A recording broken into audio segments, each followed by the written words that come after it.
గింజల్ని నానపెట్టుకు తిన్నా, గింజల్ని అట్లా రుబ్బేసుకుని టిఫిన్లాగా చేసుకు తిన్నా వచ్చే లాభాల కంటే గింజల్ని నానపెట్టిన తర్వాత మొలక కట్టి మొలక అంగుళన్నర పొడవచ్చిన తర్వాత తింటే చాలా ఫలితాలు ఎక్కువ వస్తాయి. ఎందుకో తెలుసా?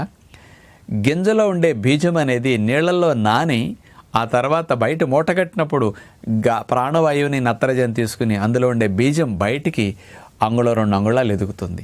బయటకు వచ్చిన బీజమంతా మొక్కంతా కూడా బోనస్ లాగా మనకు ఉపయోగపడుతుంది. అందుకని గింజల్లో ఉండే పోషకాలన్నీ కూడా అనేక రెట్లు విభజన చెంది పెరిగిపోతాయి అన్నమాట. 2 ఎండు గింజల్లో ఉండే పోషకాలు ఒక్క మొక్కొచ్చిన గింజకే సమానమని చెప్పొచ్చు.